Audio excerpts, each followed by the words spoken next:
নমস্কার বন্ধুরা, আশা করি সবাই ভালো আছেন, সুস্থ আছেন। আমিও ভালো আছি। আমি সুস্মিতার নতুন আবার একটা ভিডিওতে আপনাদেরকে স্বাগত জানিয়ে আর সঙ্গে নিয়ে আজকে নতুন আবার একটা ভিডিও নিয়ে চলে এলাম। আর আমি যেহেতু ভুবনেশ্বরে আছি, তো আজকে আবার কিন্তু ঘুরতে বেরিয়ে পড়েছি একটা জায়গায়। তো আপনারা দেখতে থাকুন ভিডিওটা, আশা করি একটু হলেও আপনাদের ভিডিওটা ভালো লাগবে। আর যদি ভিডিওটা ভালো লেগে থাকে আপনাদের একটু হলেও, তাহলে একটা কমেন্ট আর লাইক করতে কিন্তু ভুলবেন না। আর নতুন কোনো বন্ধু যদি পাশে এসে থাকেন, তাহলে অবশ্যই বন্ধু হয়ে পাশে থেকে যাবেন। তো চলুন ভিডিওটা দেখতে থাকুন, কেমন লাগছে অবশ্যই জানাবেন। আমি আজকে এসেছি কিন্তু চিল্কা হ্রদ দেখতে। আর চিল্কার মাঝখানে না একটা মন্দির আছে, তাকে বলা হয় কালীজাই মন্দির। মানে একদম গভীর সমুদ্রের মাঝখানে ওই মন্দিরটা আছে। অনেক বছর আগে এসেছিলাম, তাই ভাবলাম এবার আরেকটু যাই, মায়ের দর্শন করে আসি। মানে একটা দ্বীপের মতো আছে, ছোট্ট দ্বীপ, তার মাঝখানে আছে মন্দির। তো সেইটাই কিন্তু দেখতে চলে এসেছি।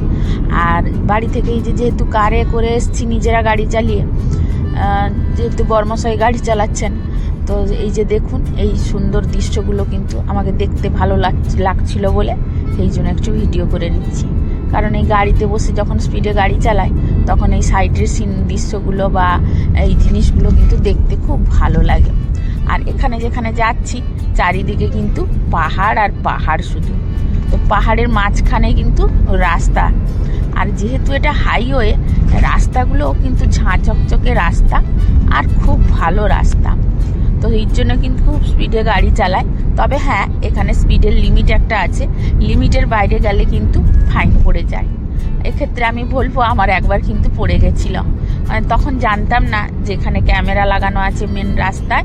তো স্পিডে গেলে একটা মানে ওভার স্পিডে গেলে মানে গাড়িতে ফাইন লেগে যায়, বড় গাড়িতেও ছোট গাড়িতে। তো আমরা জানতাম না তখন। মানে ওর তখন একবার অ্যাক্সিডেন্ট হয়েছিল এই ভুবনেশ্বরে। আমি বাড়ি থেকে ওকে নিতে এসেছিলাম ড্রাইভার নিয়ে। তো ওই সময় কিন্তু স্পিডে খুব এসেছিলাম বলে ফাইন পড়ে গেছিল। তো সেই থেকে একটা ভালো জ্ঞান হয়েছে। তো তার জন্য এখন আর এত স্পিডে যাওয়া হয় না, যেটা লিমিট ওটাই মেনে চলা হয়। তো এই যে বলতে বলতে দেখুন আমি চলে এসেছি কিন্তু চিল্কাতে। আর এটাই হচ্ছে চিল্কা হ্রদ। আর এখান থেকে এই ছোট ছোট নৌকো করে কিন্তু যেতে হবে মাঝ সমুদ্রে। আর এখানে না কাঁকড়া প্রচুর পাওয়া যায়, তবে দুর্ভাগ্যবশত আমরা কিন্তু কাঁকড়া দেখতে পাইনি। মানে এখন যেহেতু বীজ তৈরি হয়ে গেছে, ওই সাইড দিয়ে আমাদের নিয়ে যায় না, যেটা তাদের রুলস আছে ওই রুলস ফলো করেই যেতে হবে। আর হ্রদটা কিন্তু এই মুখের কাছে অল্প একটু দেখতে পেয়েছি। কিন্তু এই যে বলেছিলাম না যে মানুষ এখন এত নোংরা করছে পরিবেশটাকে, যে ভালো রাখবো বললেই কিন্তু হয় না। এই জলের মধ্যেও কিন্তু প্রচণ্ড নোংরা করছে। তো আপনাদের আর সেটা কি দেখাবো। আর এই যে দেখছেন সমুদ্রের মাঝখানে কিন্তু মানে যেখানে সেখানে পাহাড়ের মতো আছে। আর এটা কিন্তু পাহাড়ের মানে মাঝখানে একটা দ্বীপ, ছোট্ট দ্বীপ। এটা আবার যদিও সমুদ্রের সঙ্গে মিশেছে, এটা একটা ছোট্ট দ্বীপ। আর এইখান থেকেই কিন্তু আমরা মানে এই ছোট নৌকো ভাড়া করে যাব। এখানে আবার সব জায়গায় বাইরে বেড়াতে গেলে একটাই জিনিস, ওরা পয়সা কি করে লুটে ফুটে নিবে। মানে টুরিস্ট দেখলে এটা কিন্তু সব জায়গায় আছে। বিশেষ করে আমি ভারতবর্ষে যে কোনো জায়গায় ঘুরতে গেছি না কেন, এই জিনিসটা আছে। তো যাই হোক, কিছু করার নেই। ঘুরতে গেলে সেটা পয়সার দিকে খেয়াল রাখলে তো আর হবে না। যেহেতু একটা জায়গা দেখতে এসেছি, একটু মনের আনন্দে ঘুরে যাই। তবে বেশি জন না, আমরা 3 জন আর আমার ননদ আর ননদ জামাই এসছেন, এই 5 জনে মিলে যাচ্ছি। আর ট্রলারটা যেহেতু অনেক পয়সা নেবে বলছে এই ছোট নৌকোটা, তো আমরা কিন্তু মানে এর নিয়ম আছে, এই নৌকোতে 12 জন থেকে 13 জন যাবে, এর বেশি কেউ যাবে না। তো আমরা কি করলাম, আর কয়েকজন মানে খুঁজে নিলাম প্যাসেঞ্জার, দিয়ে সবাই মিলে ভাড়া করে গেলাম। আর এই যে দেখুন সমুদ্র, এটা কিন্তু প্রচণ্ড গভীর সমুদ্র। আর এই যে চারিদিকে নৌকো আছে, এই নৌকোতে করে প্রত্যেকেই কিন্তু যাচ্ছে। যেহেতু এখন সিজনের সময়, প্রচণ্ড ভিড়ও আছে। এই যে আর এই যে ছোট্ট একটা বাচ্চাটা বসেছিল, কি ভয় করছিল, ওর কান্নাকাটি লাগিয়ে দিয়েছিল। আমার ঘরেও মেয়েটা ভয় করছিল বলছিল, তবে যেতে যেতে ওর সাহস হয়ে গেল। আর এই যে দেখুন নৌকোগুলো যাচ্ছে, চারিদিকে শুধু নৌকো আর নৌকো, সবাই মিলে যাচ্ছে, অনেক লোক হয়েছে। আর মানে একদম গভীর সমুদ্রে ওই দ্বীপটা আছে।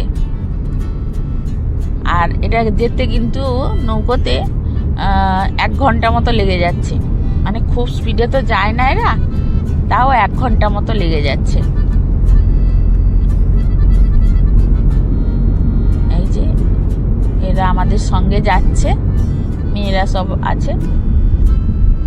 আর এই যে আমার ননদ, আমরা এই কজন মিলে যাচ্ছি।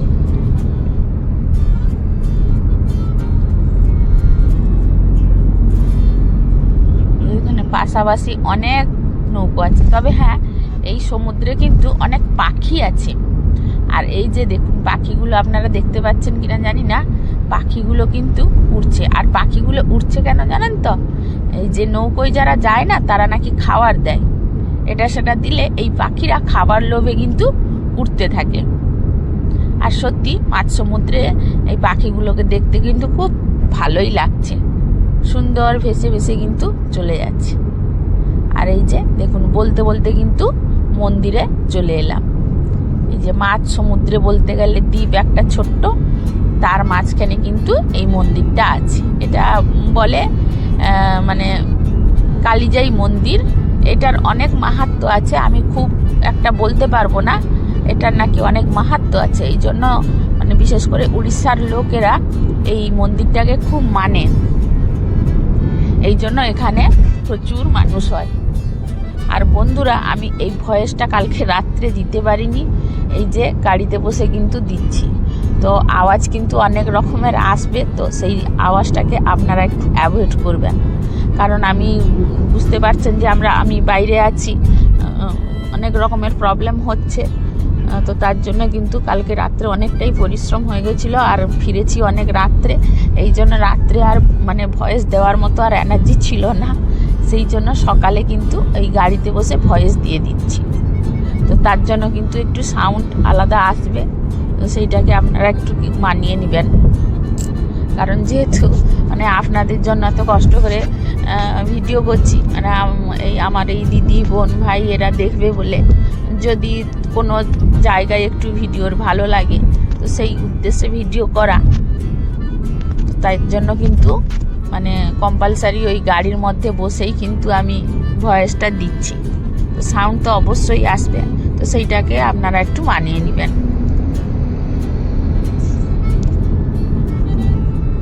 আর এই যে দেখুন এই নৌকো, কত নৌকো, আর এখান থেকে নেমেই মন্দিরে যেতে হবে। আর এই যে দেখুন এই যে সবাই মিলে একজন করে নামছে, কারণ এই ছোট নৌকো তো একসঙ্গে 2-3 করে নামানো যাচ্ছে না, একজনকে ধরে নামাচ্ছে। আর এই মাছ দ্বীপে কিন্তু হনু মানে সাপও আছে, বলছে হনুও আছে, দেখছি মুরগি বিড়াল কিন্তু সবই আছে।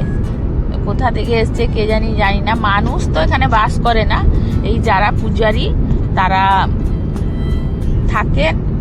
আর কয়েকটা এখন দোকান হয়েছে, অনেক আগে এত দোকান ছিল না, এখন নতুন নতুন যেহেতু টুরিস্ট আসছে এই জন্য অনেক দোকান হয়ে গেছে। তারা কখনো কখনো থাকে, আবার কখনো কখনো চলে যায়।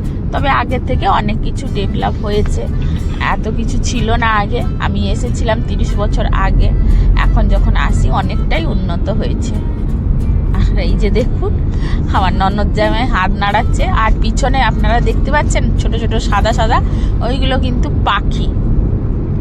আর এই সমুদ্রের একটা নামও আছে, এখানে একটা ছোট্ট পাহাড়ের মতো আছে, সেইটা দেখাবো একটুখানি। সেখানে বেশিক্ষণ থাকবে মানে থাকলো না, যেহেতু পরে ভয়েস দিচ্ছি, তো সেখানে কিছু ফটো তোলা হয়েছে, তো সেটা আপনাদের সঙ্গে শেয়ার করব। সেখানে নাকি রাত্রে যত রকমের পাখি আছে, ওই পাখিরা কিন্তু ওই পাহাড়টায় উপরে গিয়ে রাত্রেবেলায় বসে, তো এখান থেকে গিয়ে সেখানে নিয়ে যাবে ওরা। আর এই যে দেখুন এই যে ছোট ছোট হ্রদ আপনারা দেখতে পাচ্ছেন, বুঝতে পারছি না, ছায়া পড়ে গেছে। আর দেখুন কতটা নোংরা করেছে, আর কি বলবো, মানুষরাই নোংরা করছে। যতই ডাস্টবিন দেওয়া হোক না কেন, ওরা কিন্তু নোংরা করতে ছাড়ে না। আর এইখানে পুজো দেওয়া হচ্ছে। যেহেতু মন্দিরটা অত্যন্তই ছোট, তো মন্দিরের ভিড় হয়ে যায় বলে বাইরে এই যে ব্যারিকেড করে এইখানে কিন্তু পুজো দেওয়া হচ্ছে। আর মন্দিরের ভেতরে কিন্তু ফটো তোলা নিষেধ, এই জন্য সেখানে আর ফটো তোলা হয়নি বা ভিড়ের মধ্যেও আমি তুলতে পারিনি। এই বাইরে পুজো টুজো দিয়ে কিন্তু আমরা ফিরে এসেছি। আর এই সামনে প্রদীপ দেওয়ার জন্য এখানে এই যে জায়গা করে দিয়েছে, মানে মন্দিরটা যেহেতু ছোট, ওর ভেতরে কোনো মানে দাঁড়ানোর কোনো স্কোপই নেই, হ্যাঁ, এই জন্য যা হবে বাইরে দাঁড়িয়ে করতে হবে। আর এখানে শাঁখা ঠাকুরের মানে পুজো দিয়ে ওদের যে নিয়মে শাঁখা আর একটা ওড়না এইখানে কিন্তু বেঁধে দেওয়া হয়। তো আমিও সেই নিয়ম মতো কিন্তু এইখানেই বেঁধে দিলাম। আর এইটা কিন্তু একটা মানে ঘরের মতো করা আছে, তার উপর থেকে গিয়ে এই ভিউ চারিদিকে নেওয়ার জন্য এটা করে দিয়েছে। এই যে দেখুন উপর থেকে কর্তামশাই এই যে ভিউটা নিচ্ছেন। এই যে মাঝখানে দ্বীপ একটা, আর চারিদিকেই সমুদ্র, মানে দেখলেই মানে ভয় লাগছে কি করে হলো। আর এইসব জায়গাগুলো দেখতে সত্যি ভালো লাগে। তো আমি অনেক বছর আগে এসেছিলাম বলে আমার ভালো লেগেছিল, সেই জন্য আমি বললাম যে এইবারই কিন্তু আমি যাব এইখানে। তো মায়ের দর্শন করতে কিন্তু চলে এসেছি। মায়ের আশীর্বাদ না থাকলে তো আর এগুলো হয় না। অনেকবার এসেছি যাব বলে হয় না, তো এবারই বলেছিলাম যে আমি আগে সেখানে যাব, তারপরে যেখানে যাওয়ার যাব। তো সেই জন্য কিন্তু এবারই কিন্তু আর কোনো অসুবিধে হয়নি, সোজা চলে এসেছি। আর এই যে পুজো টুজো দিয়ে কিন্তু এই যে আবার ফিরে এলাম। আর এই যে পাখিগুলোকে দেখো, কত পাখি উঠছে। আর এরা কিন্তু এই মাঝ সমুদ্রে মন্দির থেকে আবার সে মাথা পর্যন্ত, মানে যেখানে আমরা উঠেছিলাম সে মাথা পর্যন্ত এরা যাবে। খাবার যতক্ষণ দিতে থাকবে সে পাখি পেছন পেছন ততটাই উঠতে থাকবে। আর এই যে সমুদ্র দেখুন, আর এই সমুদ্র কিন্তু স্থির না, উত্তাল সমুদ্র, মানে সব সময় যেন ঢেউ খেলানোর মতো চলছে আঁকামাকা পথে। আর সামনে একটা দেখতে পাচ্ছেন একটা বড় লঞ্চের মতো, ওটাতে যারা মানে কি বলবো বুক করে, মানে সারাদিনের জন্য বুক করে থাকে, তার ভিতরে খাওয়া দাওয়া থাকা, ওই যারা সব কিছু রিল্যাক্স করতে পারবে সেই ধরনের ওইটা কিন্তু বোট একটা। এই যে এইটা, এটা কিন্তু স্থির আছে। ওরাই বলল এটা যে যতদিন কন্ট্রাক্ট বা ভাড়া করে যাবে ততদিনই থাকবে তার মধ্যে। আর এইটা হচ্ছে দেখুন, এইখানে কিন্তু রাত্রেবেলায় পাখিরা এসে সব থাকে। তারপরে সেখানে একটুক্ষণ দাঁড়িয়ে কিন্তু আবার কিন্তু গন্তব্যে চলে এলাম। তো বন্ধুরা, আজকের মতো ভিডিওটা কিন্তু এখানেই শেষ করলাম। কেমন লাগলো অবশ্যই কমেন্ট করে জানাবেন। তো আপনাদের কমেন্টের অপেক্ষায় থাকলাম। তো আজকের মতো বন্ধুরা টাটা, সবাই ভালো থাকুন, সুস্থ থাকুন। নতুন বছরের শুভেচ্ছা রইল প্রত্যেককে।